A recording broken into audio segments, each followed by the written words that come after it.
మన సనాతన సంస్కృతి అనేది, భారతదేశం అనేది యోగ సంస్కృతిపైనే భారత జీవన విధానం అంతా కూడా ఆధారపడి ఉందన్నమాట. అందుకే ప్రతి వంశానికి ఒక ఋషి, ఒక గోత్రము, దానిపైనే మన జీవన విధానం. ఆ ఋషుల యొక్క సాధన మార్గంలో మన జీవితంలో సాధన చేసుకుంటూ మన జీవితాన్ని సుఖశాంతిగా ఆనందంగా జీవించాలన్నది ఈ యొక్క మన సనాతన సంస్కృతి యొక్క లక్ష్యం. ఈ సంస్కృతి అసలు యోగం అష్టాంగాలు. అసలు యోగం అంటే ఏమిటి? దీనికి మహర్షులంతా చెప్పిన నిర్వచనం ఏమిటంటే ఆత్మ పరమాత్మ కలయికే యోగం అని. తర్వాత ఏంటంటే భగవద్గీత, ఉపనిషత్తులు, పతంజలి యోగ శాస్త్రం వాళ్ళ పద్ధతిలో వాళ్ళు నిర్వచనాన్ని చెప్పుకొచ్చారు అన్నమాట. నేటి భగవద్గీత ఏం చెప్తుంది? సిద్ధ్యో సమభూత్వం సమత్వం యోగ ఉచ్యతే. నీకు ఫలితం అనుకూలంగా సిద్ధించిన, ఆ ఫలితం వ్యతిరేకంగా వచ్చినప్పటికీ కూడా, దాని సిద్ధి ఎందు అసిద్ధి ఎందు కూడా, ప్రతికూలంగా ఉన్నప్పుడు కూడా ఫలితం దాని ఎందు మనస్సును కేంద్రీకరించదు. నీ లక్ష్యం మీదే, నీ గమ్యం మీదే నీ మనస్సును స్థిరంగా నింపు. సిద్ధి ఎందు అసిద్ధి, సిద్ధ్యో సమభూత్వం. సిద్ధిని అసిద్ధిని కూడా, ఫలితం ప్రతికూలంగా వచ్చినప్పటికీ అనుకూలంగా వచ్చినప్పటికీ దాని ఎందులో లగ్నం చేయకుండా నువ్వు చేసే కార్య సాధన మీదే లగ్నం చేయి అంటుంది. సమత్వం యోగ ఉచ్యతే. అది తర్వాత ఏమిటంటే మన భగవద్గీత, ఉపనిషత్తులు ఏం చేస్తుంది? సమత్వం అంటే ప్రకృతిని నడిపించే రెండు శక్తులు ప్రధానంగా సూర్యుడు, చంద్రుడు. మనకు నెలలో 15 రోజులు సూర్యుడు పనిచేస్తూ ఉంటాడు, 15 రోజులు చంద్రుడు పనిచేస్తూ ఉంటాడు. ఈ సూర్య చంద్ర తత్వాలు రెండు బ్యాలెన్స్ చేయాలి. ఒక ఆరోగ్యానికైనా మానసిక ఏకాగ్రతకైనా రెండు సమస్థితిలో నడిచినప్పుడే ఆరోగ్యం సాధ్యపడుతున్నాను.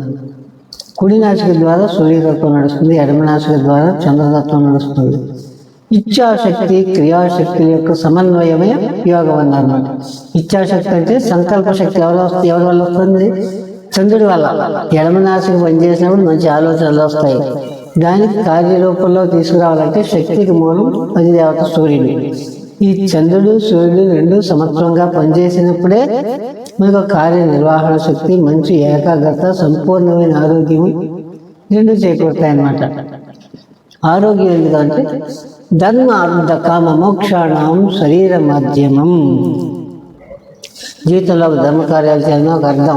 అర్థం అంటే ధనం సంపాదించాలన్న పరమార్థాన్ని సాధించాలన్నా, 10 మందికి సేవ చేయాలన్నా సరే, శరీరం అనేది ఒక మంచి యంత్రంగా, మంచి పరికరంగా పనిచేసినప్పుడే చతుర్విధ పురుషార్థాలు సాధ్యపడతాయి అని మహాత్ములంతా కూడా మనకి ఎంతో ఒక్కడి చెప్పినటువంటి విషయం అన్నమాట. అలాంటి ఈరోజు ఏంటంటే మన ధన సంపాదనే ప్రధాన ధ్యేయంగా తీసుకుని ఏమిటంటే మన ఆరోగ్యమే మహాభాగ్యం. ఆరోగ్యం ఉంటే నీకు 1 కోటి రూపాయలు ఉన్నట్టే లెక్క. అసలు ఆరోగ్యం లేకపోతే మన ఇంట్లో నలుగురికి కూడా మనమే బరువు. అది మనం ముందుగా తెలుసుకోవాల్సింది. ఆధ్యాత్మికం అనేది దాని వెనకాల అదే వస్తుంది. ఆరోగ్యం బాగుంటే మానసిక స్థితి ప్రశాంతంగానూ ఉండగలిగిన ఈ రెండు బాగుంటే ఆటోమేటిక్గా ఆధ్యాత్మికం అనేది అది ఎక్కడ తీసుకెళ్ళాలి అక్కడికి తీసుకెళ్తాం. ముందు శరీరాన్ని, మనసుని ఒక ప్రశాంత స్థితిలో ఉంచుకోవాలి. అలాగే పతంజలి మహర్షి చెప్పింది ఏంటి? యోగ చిత్తవృత్తి నిరోధక. అంటే నువ్వు దైవం కావాలంటే నువ్వేమి చేయక్కర్లేదు. నీ మనస్సు 10 రకాలుగా విచ్చలుడిగా పరిగెట్టేటువంటి మనస్సుని ఒక కళ్ళు వేసి వెనక్కి లాగి అది మనస్సు యొక్క వృత్తులు, మానసికమైన విషయాలు. వీటి నుంచి నీ మనసును లోపలికి తీసుకెళ్ళి అంతర్ముఖం చేయి.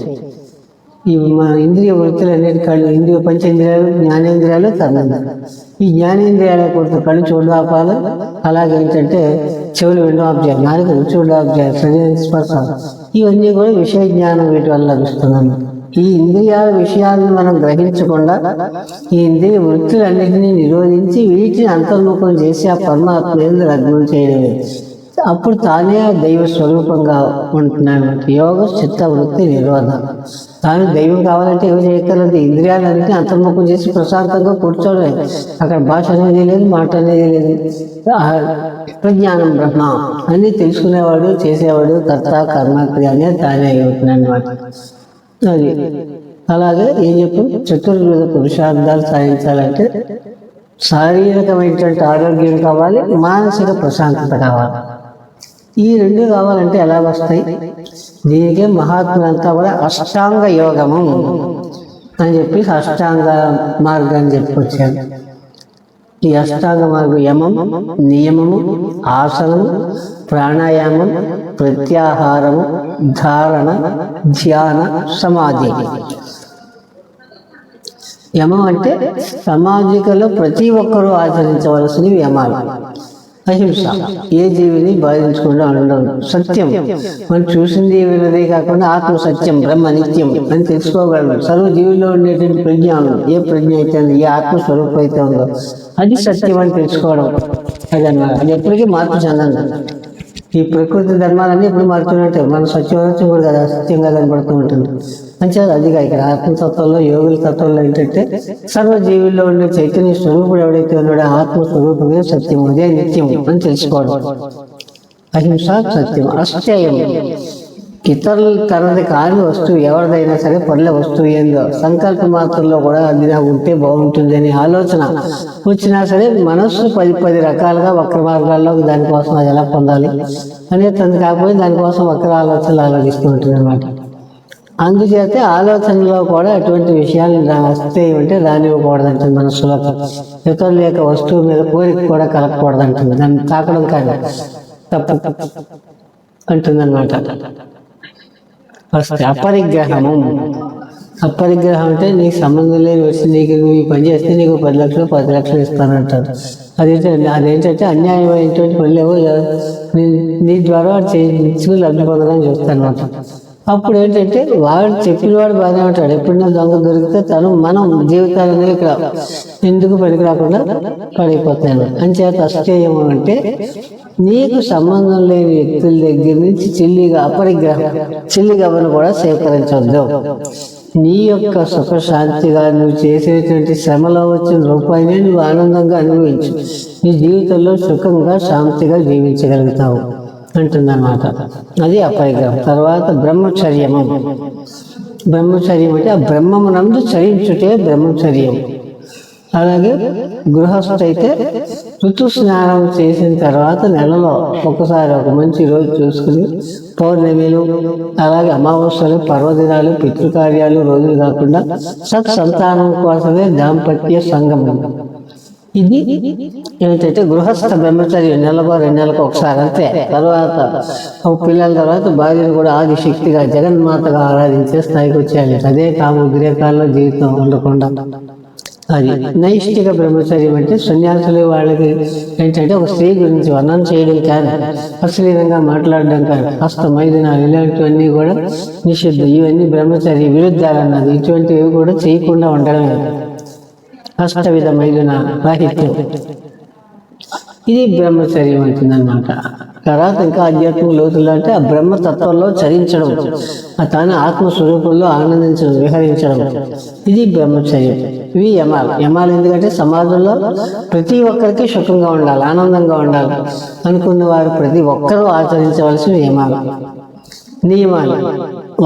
తనకు తానుగా ఒక మంచి ఉన్నతమైన జీవితాన్ని, తన కుటుంబానికి మంచి జీవితాన్ని ఇవ్వాలనుకున్నవాడు ఎవరికి వాళ్ళుగా ఆచరించవలసిన నియమాలు. శౌచ సంతోష తపస్వాధ్యాయ ఈశ్వర ప్రణిధానాన్ని నియమ. ఏం చెప్పి శౌచం అంటే బాహ్య శుద్ధి, అంతర్శుద్ధి అయిపోయింది. సంతోషం, భగవంతుడు నీకు ఈరోజు ఈ ప్రసాదమే నీకు సమర్పించాడు. నువ్వు ఆ ప్రసాదంతో నువ్వు కాలక్షేపించే. ఇప్పుడు నువ్వు లేని దాన్ని కావాలని నీ జీవితంలో ఏంటంటే దుఃఖాన్ని తెచ్చి కొత్తగా పెట్టుకోవద్దన్నాడు. ఉన్న దాంతో తృప్తిగా జీవించు. అది శౌచం, సంతోషం. తపస్సు, నువ్వు ఏమి కావాలనుకుంటున్నావు, ఏం పొందాలనుకుంటున్నావు, దాని అందే మనసు అదే కావాలి, నేను అది కావాలి, దాన్ని సాధించాలి అంటే లక్ష్యం దృఢంగా ఉండడమే తపస్సు. అంటే ఇంకా తప్పింపజేయడం. చాంద్రాయణాది వ్రతం అన్నారు. యోగతత్వంలో యోగులు ఏంటంటే గృహస్థల్లో అన్ని కార్యాలు పూర్తి చేసుకున్న తర్వాత వానప్రస్థం పూర్వం ఏంటంటే ఏ ఏకాంత ప్రదేశానికో వెళ్ళిపోయి అక్కడ ఏంటంటే కందమూలాలని ఆహారంగా తీసుకుంటూ, వాళ్ళు ఆహారాన్ని తీసుకోకుండా పాలు, పళ్ళు, కందమూలాలు ఇటువంటి ఆహారాన్ని తీసుకుంటూ పరమాత్మను పొందడానికి చేసే ప్రయత్నం ఏదైతే ఉందో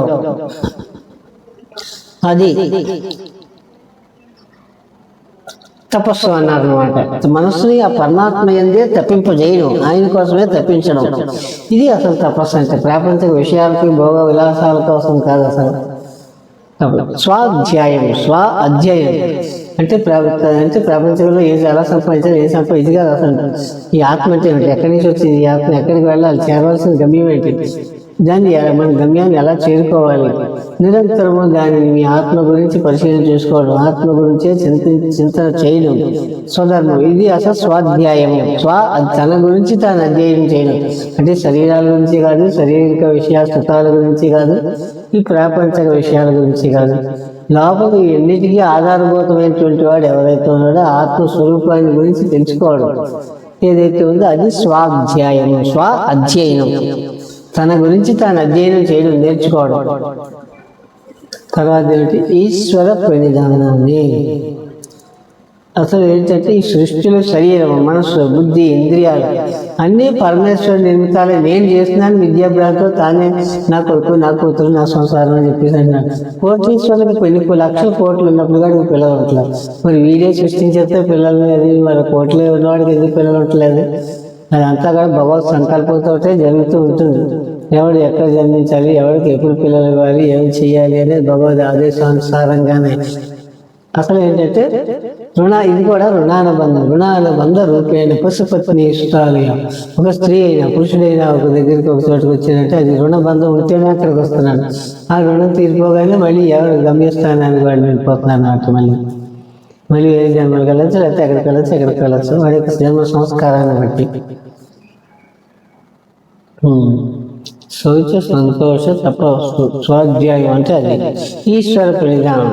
అంటే ఈ శరీరం, మనస్సు, బుద్ధి అన్నీ పరమేశ్వరుడు నిర్మితాలే. అలాంటప్పుడు ఈ శరీరంతో, మనసుతోటి, బుద్ధితోటి మనం ఏ పని చేసినా పరమేశ్వరికే ముందు అర్పించమన్న ఈశ్వరార్పణ.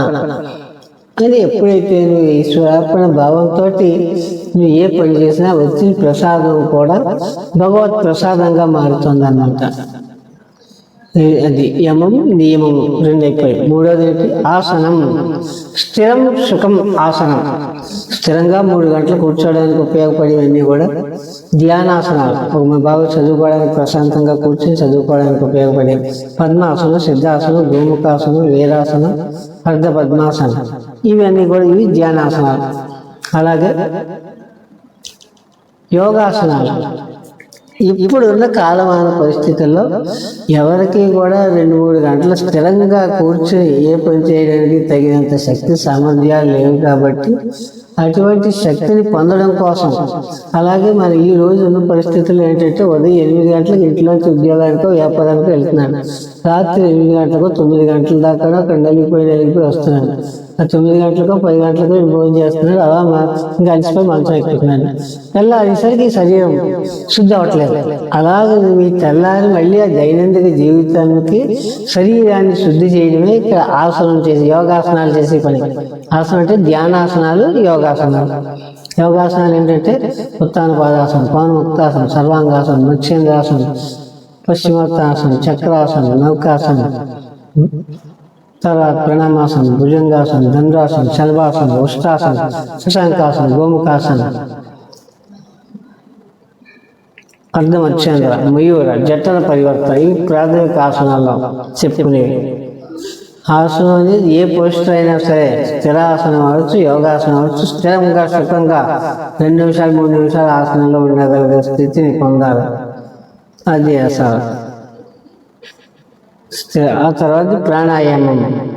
ప్రాణాయామం అనేది ఒక యజ్ఞము, ఒక తపస్సు.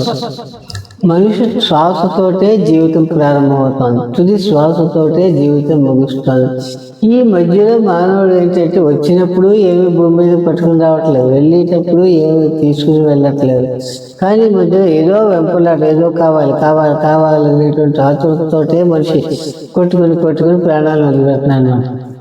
అలా కాకుండా ప్రాణాయామం అంటే ఆ శ్వాసను నీ అదుపులో ఎప్పుడైతే నువ్వు 10 సార్లు పీల్చుకుని శ్వాసను ఒకసారి పీల్చి నువ్వు బంధించినప్పుడు అది 1కి 5 రెట్లు అది అద్భుతమైన శక్తిగా శరీరానికి మార్చి శరీరానికి వినియోగపడుతుంది అన్నమాట. దానివల్ల మంచి ఆరోగ్యవంతులు తయారవుతున్నాడు, మంచి శరీర పరుత్వం పొందగలుగుతున్నాడు. అది ప్రాణాయామం. శ్వాస పీల్చుకుని పీల్చుకోవడం పూరకం. కుంభకం అనే శ్వాసను బంధించిన దాన్ని 2 ముక్కుల ద్వారా బయటికి వదలటం, లేచటం. ఇందులో 3 వచ్చేసి. పూరకం అంటే పీల్చుకోవడం, కుంభకం అంటే బంధించడం, రేచకం అంటే శ్వాసని వదలడం. ఇది ప్రాణాయామం. శ్వాస ప్రశ్వాస యోర్గతి విచ్ఛేద ప్రాణాయామ. ఇంకా లోతుగా చెప్పాలంటే ఉచ్ఛ్వాస నిశ్వాసాల యొక్క నడకని, ట్యూబ్లో గాలిని ఎలా బంధిస్తున్నా అలా 24 గంటలు ముక్కు దాటి రాకుండా ఆపడమే బ్రహ్మ విద్య అన్నారు. అటువంటి శ్వాసని ఆపి అసలు ఏంటంటే ఏనుగు కుంభస్థానాన్ని ఎలా ఛేదించాలో చెప్పేది. ఆ కుంభక స్థితిని తెలియజేసిన వాడే గురుడే పరమ గురుడు అని చెప్తున్నారు. అటువంటి గురువుకి నీ జీవిత కాలం సేవ చేసినా కానీ సరిపోదంటుంది అనమాట. అది అసలైన బ్రహ్మ విద్య అంటే.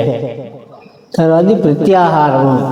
ఇంద్రియాలన్నీ కూడా వాటి విషయాలు. ఇంద్రియాలు కళ్ళకి చూడడం పని, చెవులకు వినడం పని, ముక్కుకి వాసన చూడడం పని, నాలుగు రుచి చూడడం పని, శరీరానికి స్పర్శ జ్ఞానం, ఇవన్నీ వాటి పనిలో నిమగ్నం ఉంటున్నాయి.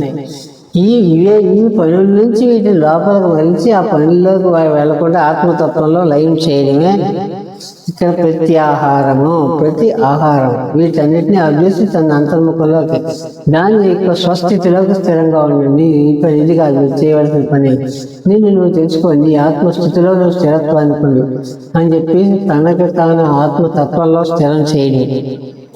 ఇది ప్రత్యాహారము. తర్వాత ధారణ. దేశకాల చిత్తబంధస్య ధారణ.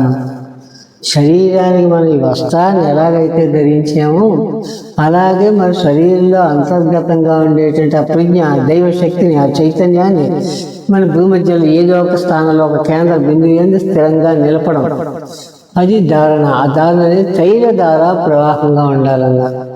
తైలధార అంటే ఒక పాత్రలోంచి ఒక పాత్రలోకి నూనె పోస్తే ఒక ధారా ప్రవాహంగా ఎలాగైతే వస్తుందో అలాగా ఆ చైతన్యం అనేది ఒక ధారా ప్రవాహంగా రావాలి అన్నమాట. అది తర్వాత నెక్స్ట్ ఏమిటి? ప్రత్యాహారం, ధారణ, ధ్యానం. 7వ స్టెప్. ధ్యాత ధ్యేయం. ధ్యానించేవాడు లక్ష్యం. అలాగే దేనికోసం ధ్యానం చేస్తున్నాడు అది త్రిపుటి. ధ్యాత ధ్యేయము లక్ష్యం. అప్పుడు ప్రాథమిక దశలో 3 ఉంటున్నాయి. నేను భగవంతుని పొందాలి భగవంతుడు. ఓం నమ శివాయ, ఓం నమ శివాయ, ఓం నమ తపస్సు చేసుకుంటాడు. చేయగా శివుడే నేను అనేటువంటి స్థితిలోకి వెళ్ళిపోయి ఆయనలోనే ఐక్యమైపోతున్నాను అనమాట. అప్పుడు తానే శివుడై ఉన్నాడు కానీ శివుడికి వేరుగా లేదు. అది అసలు అదే ధ్యానం. తత్ర ప్రత్యేకత ధ్యానం అన్నమాట.